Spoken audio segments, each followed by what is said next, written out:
If you're over 60 and feel like your strength isn't what it used to be, you're not alone. But here's what most people don't realize. That general weakness you're experiencing, the difficulty getting up from a chair, the fatigue after simple tasks, it's not just about aging. What you're feeling right now could be completely reversible in just 30 days with the right approach. And I'm going to show you exactly how. My name is Dr. Emily Hartman, and I'm a geriatric medicine specialist with over 15 years of experience working with older adults. Throughout my career, I've seen thousands of patients transform their lives simply by understanding how their bodies work and what they truly need to stay strong and independent. Before we dive in, if you haven't subscribed yet, I highly recommend hitting that subscribe button and turning on notifications so you never miss another health tip made especially for you. If you enjoy this video, please leave your questions and video suggestions in the comments. I read every single one, and it helps me create more content to help people just like you. Now let me tell you about something I see in my clinic almost every single day. Patients come in feeling weak, tired, struggling with everyday activities. And when I ask them about exercise, they often say the same thing. "Doctor, I'm too old for that," or "I don't want to hurt myself." But here's the truth that might surprise you. Not exercising is actually far more dangerous than starting a gentle, appropriate exercise routine. Your muscles don't know you're 60, 70, or 80 years old. They still respond to movement. They still want to grow stronger. They're just waiting for you to give them the right signal. Let me share a story that changed how I approach this topic. About 2 years ago, a patient came into my office. Mrs. Margaret Chen, 73 years old, a retired teacher from San Francisco. Margaret had always been active, loved gardening, volunteering at her local library. But over the past year, she noticed something frightening. She was getting weaker. Simple tasks like carrying groceries, getting out of the bathtub, even standing up from her favorite armchair became challenging. She felt her independence slipping away, and it terrified her. Margaret told me something that broke my heart. She said, "Dr. Hartman, I'm becoming a burden to my daughter. She has to help me with everything now. I don't want to live like this, but I don't know what to do." When I examined her, I found exactly what I suspected: severe muscle loss, what we call sarcopenia, combined with joint stiffness and poor balance. But here's the important part: all of it was reversible. I designed a simple home exercise program for Margaret. Nothing fancy, no gym membership required, no expensive equipment. Just 5 gentle exercises she could do in her living room. 30 days later, when she came back, I barely recognized her. Not because of how she looked, but because of how she moved. She walked into my office with confidence, stood up from the chair without using her arms, and had the biggest smile on her face. She told me, "I'm gardening again, doctor, and yesterday I carried my own groceries for the first time in months." That's the power of understanding how your body works and giving it what it needs. So let's talk about these 5 gentle exercises that can transform your strength, just like they did for Margaret and hundreds of my other patients.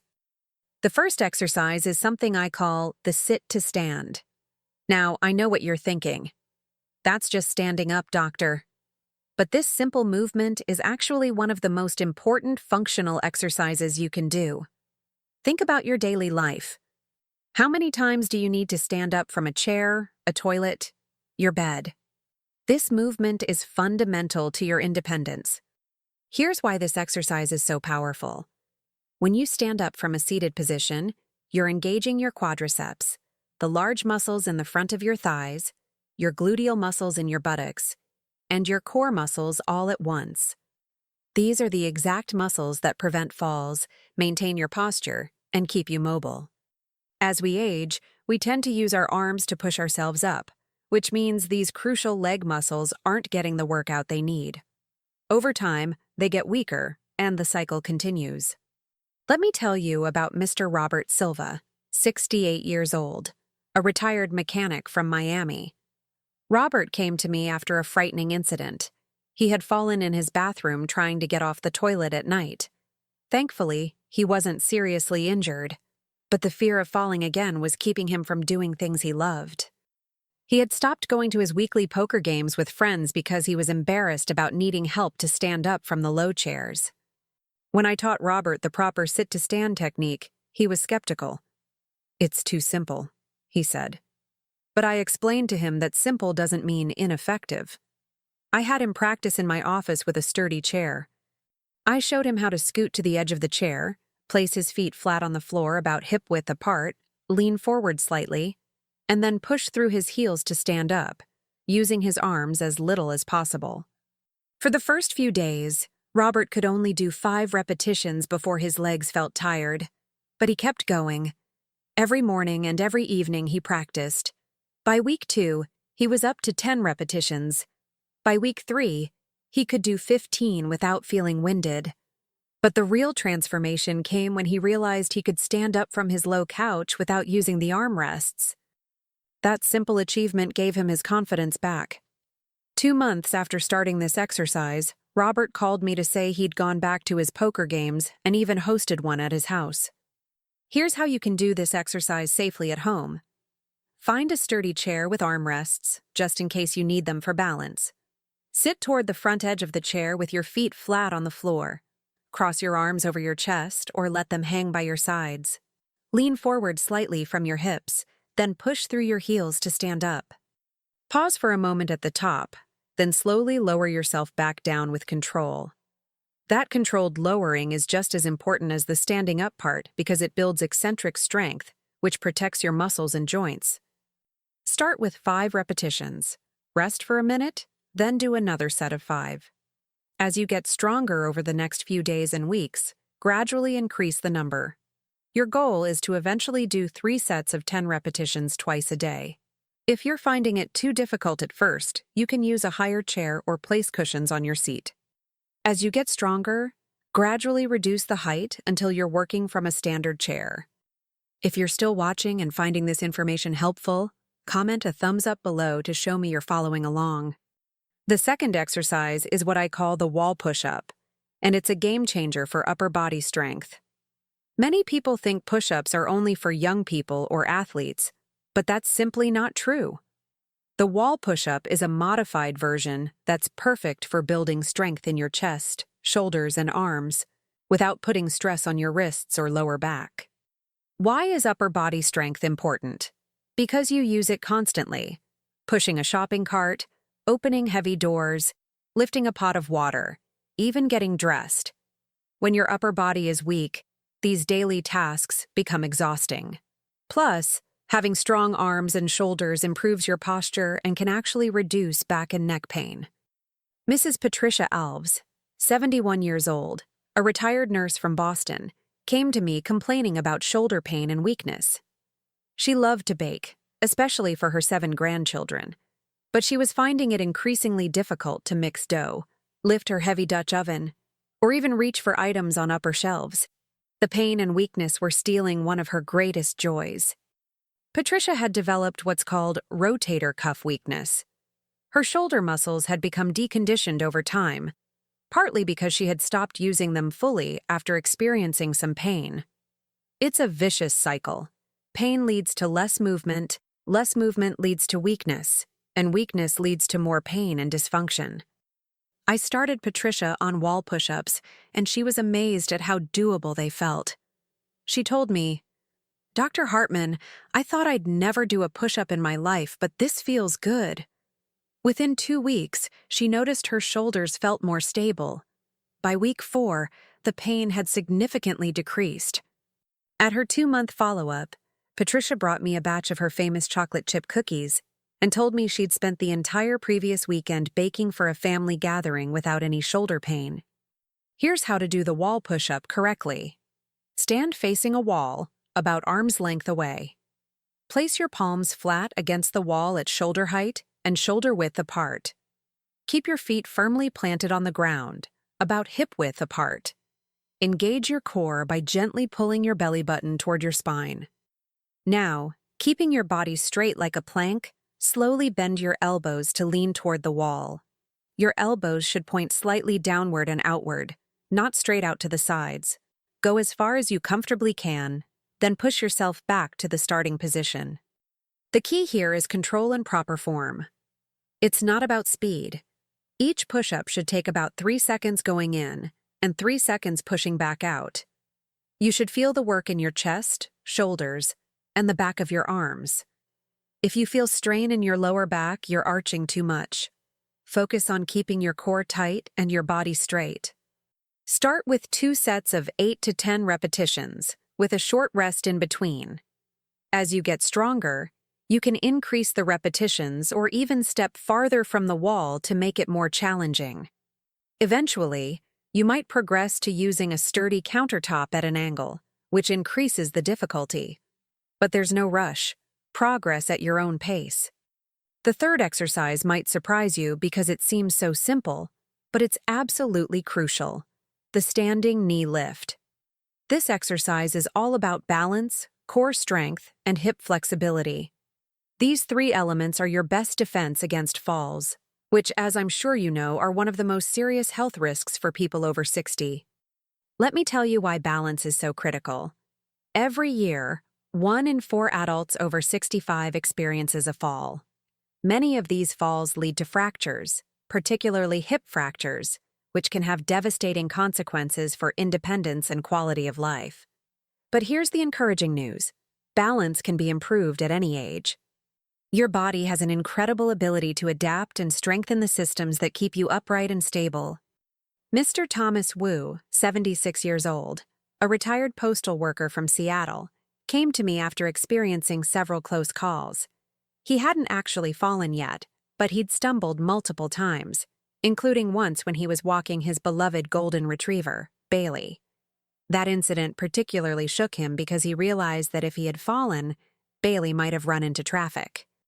The thought of putting his dog at risk because of his own instability was devastating to him. Thomas had developed what we call proprioceptive decline.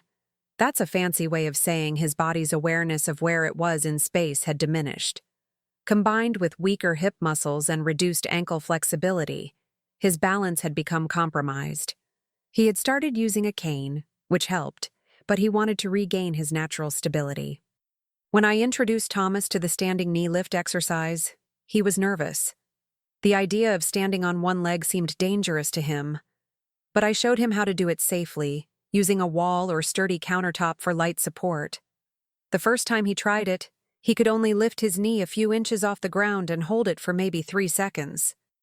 His supporting leg was shaking, and he was gripping the counter tightly. But Thomas was determined. He practiced every single day, sometimes multiple times a day. He did it while brushing his teeth in the morning, while waiting for his coffee to brew, while watching the evening news. By the end of the first week, he could hold the position for 10 seconds. By week 3, he needed only fingertip support on the counter. At his 1-month follow-up, Thomas demonstrated his progress by standing on one leg for 30 seconds without any support, then switching legs and doing it again. He told me, "Doctor, I walked Bailey in the park yesterday, and when he suddenly pulled toward a squirrel, I kept my balance. I didn't even wobble." Here's how you can safely practice the standing knee lift. Stand next to a wall or sturdy countertop where you can place one or both hands for support. Start with your feet hip-width apart. Shift your weight onto your right leg, keeping that knee soft, not locked. Slowly lift your left knee toward your chest, only as high as is comfortable. You're not trying to bring your knee to your chest. Even lifting it a few inches off the ground is beneficial. Hold this position for 5 to 10 seconds while breathing normally. Then slowly lower your foot back to the ground with control. Rest for a moment, then repeat on the other side. The beauty of this exercise is that you can make it as easy or as challenging as you need. If you're just starting, keep both hands on the counter for support. As you improve, try using just one hand, then just fingertips, then eventually no support at all. You can also increase the height of your knee lift or the duration you hold the position. Eventually, you might even try gently swinging the lifted leg forward and backward, which further challenges your balance. Do this exercise twice a day, performing 5 to 8 repetitions on each leg. You'll be amazed at how quickly your balance improves. And remember, Better balance doesn't just prevent falls, it gives you confidence to do the activities you love. But if you think that's impressive, wait until you hear about the fourth exercise. The fourth exercise is the seated leg extension, and it's specifically designed to strengthen your quadriceps, the powerful muscles in the front of your thighs. These muscles are absolutely essential for walking, climbing stairs, and maintaining your independence. Weak quadriceps are one of the primary reasons people start having difficulty with stairs or need assistance getting around. What makes this exercise so valuable is that it's completely safe and can be done while sitting, which makes it perfect for people who might have other health conditions that limit standing exercises. Yet, despite being seated, it provides tremendous benefits for leg strength and knee stability. Mrs. Helen Morrison, 82 years old, a retired librarian from Chicago, came to me with tears in her eyes. She told me that her daughter wanted her to move into an assisted living facility because she was having so much trouble with the stairs in her two-story home. Helen had lived in that house for 45 years. It's where she raised her children, where her husband had passed away 5 years earlier, where all her memories lived. The thought of leaving was breaking her heart. When I evaluated Helen, I found that her quadriceps strength was significantly reduced. She could barely extend her legs against even light resistance. This weakness made every step on the stairs feel precarious and exhausting. But I also saw something else: determination. Helen wanted to stay in her home, and she was willing to work for it. I taught Helen the seated leg extension, and she started doing it religiously. Every morning after breakfast, every evening before bed. She set reminders on her phone so she wouldn't forget. At first, extending her legs even without any added weight was challenging. Her legs would shake, and she could only hold the extended position for a few seconds. But Helen persisted. By week 2, she noticed she could hold her legs extended for longer. By week 4, she started adding light ankle weights, just 1 pound on each ankle. The progress was steady. At her 2-month follow-up, Helen walked into my office with confidence and told me, "Dr. Hartman, I walked up and down my stairs 5 times yesterday without holding the railing. My daughter was watching, and she cried. She told me I don't have to move after all." Here's how to perform the seated leg extension properly. Sit in a sturdy chair with your back supported and your feet flat on the floor. Your knees should be bent at about 90 degrees. Hold onto the sides of the chair for stability. Now, slowly extend your right leg until it's straight out in front of you, parallel to the floor. Flex your foot so your toes are pointing toward the ceiling. You should feel the muscles in the front of your thigh working. Hold this position for 5 to 10 seconds, keeping your thigh on the chair seat. Then slowly lower your foot back to the starting position. That's 1 repetition. After completing your repetitions on the right leg, switch to the left. The most important thing about this exercise is control. Don't just kick your leg out or let it drop back down. The slow, controlled movement is what builds strength. And make sure to keep breathing. Don't hold your breath during the hold phase. Start with 2 sets of 8 to 10 repetitions per leg, once or twice a day. As you get stronger over the weeks, you can add light ankle weights, starting with just half a pound or 1 pound. But only add weight once you can comfortably do 12 to 15 repetitions without weight. Gradual progression is the key to avoiding soreness and injury. If you have knee pain, this exercise can actually help by strengthening the muscles that support your knee joint. However, you should never push through sharp pain. Some mild muscle fatigue is normal and good, but joint pain is a signal to stop and perhaps consult with your doctor or physical therapist. Now, if these 4 exercises already seem powerful, the 5th one is perhaps the most transformative of all. The 5th exercise is the heel raise, also known as a calf raise, and it's essential for ankle strength, balance, and walking. Your calf muscles and ankles are your foundation. They're what push you forward with every step, stabilize you on uneven surfaces, and prevent ankle injuries. Yet they're often neglected in exercise routines, especially for older adults. Strong calves and ankles also improve circulation in your lower legs, which is particularly important if you've ever experienced swelling or discomfort in your feet and ankles. The pumping action of these muscles helps push blood back up toward your heart, acting like a secondary pump for your circulatory system.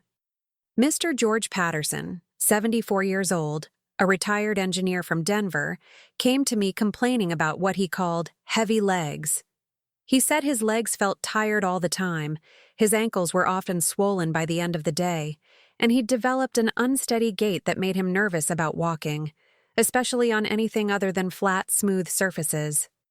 He'd given up his daily walks in the park, something he'd done for 20 years, because he was afraid of tripping on uneven paths. George also mentioned something that really concerned him. He'd stopped visiting his grandson's soccer games because the walk from the parking lot to the field, across grass and slight inclines, felt too risky. Missing those games was causing him genuine sadness. He told me, "Dr. Hartman, my grandson asked me last week why I don't come to his games anymore. How do I tell a 10-year-old that his grandpa is afraid of walking on grass?" When I assessed George's ankle strength and flexibility, I found significant weakness in his calf muscles and limited range of motion in his ankle joints. This combination was affecting his gait and his confidence. I started him on heel raises, using a countertop for light support. The transformation in George was remarkable. Within the first week, he noticed his legs felt less heavy. By week 2, the evening swelling in his ankles had noticeably decreased. At the 1-month mark, George had regained significant strength and confidence in his walking. But the best moment came at his 6-week follow-up. George came in wearing a soccer jersey and told me he'd been to 3 of his grandson's games.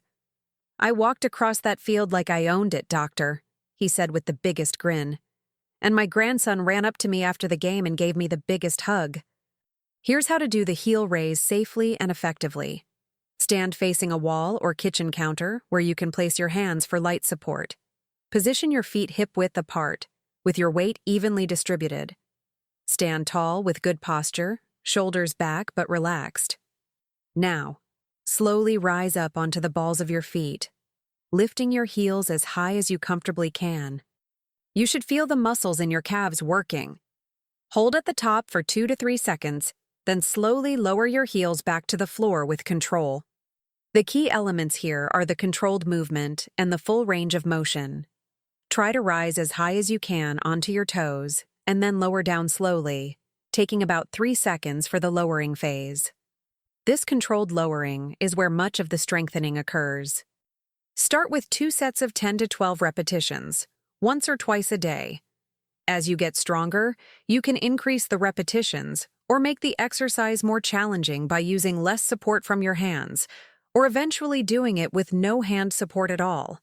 Some people even progress to doing single-leg heel raises, which significantly increases the challenge and benefit. An important variation to mention is doing heel raises with your toes pointed slightly inward, then straight ahead, then slightly outward. This targets different parts of your calf muscles and provides more comprehensive strengthening. But start with the basic version first and add variations after a few weeks once you've built a foundation of strength. Now, here's something crucial that ties all 5 of these exercises together. Consistency is far more important than intensity. It's better to do these exercises gently every single day than to do them intensely once or twice a week. Your muscles respond to regular, repeated signals. When you exercise daily, even with gentle movements, you're constantly telling your muscles, "We need you. Stay strong. We use you." I want you to think about these 5 exercises as an investment in your future self. Every repetition you do today is a deposit into your independence account. Every session is building the strength that will let you live life on your terms, not limited by what your body can't do, but empowered by what it can do. Let me share one final story that brings all of this together. Mrs. Sarah Kim, 79 years old, a retired teacher from Portland, came to me 18 months ago. She had become so weak and fearful of falling that she rarely left her apartment. Her world had shrunk to her living room and bedroom. She depended on her son for groceries, errands, everything. She told me, "Dr. Hartman, I feel like I'm just waiting for something bad to happen, waiting for the day when I can't even take care of myself in my own home. Sarah's story could have ended there, in that small, limiting space. But it didn't. I taught her these 5 exercises, and she committed to doing them every single day. She started with the easiest versions, using plenty of support, doing just a few repetitions. Some days she felt discouraged. Some days her muscles were sore. But she kept going. 3 months later, Sarah was doing all 5 exercises twice a day with good form and increasing repetitions. 6 months later, she had ventured out to the grocery store by herself for the first time in over a year. 1 year later, she had reconnected with former teaching colleagues and started attending a monthly book club. When I saw her at her 18-month follow-up, Sarah told me something I'll never forget. She said, "Dr. Hartman, you gave me my life back. I'm not just existing anymore. I'm living." That's what these 5 simple exercises can do. They're not just about getting stronger, though that's wonderful. They're about reclaiming your independence, your confidence, your ability to do the things you love and live the life you want. So here's what I want you to do. Start today. Not tomorrow, not next week. Today. Choose one of these 5 exercises and do just 1 set. That's it. Tomorrow, do 1 set of 2 exercises. Build gradually.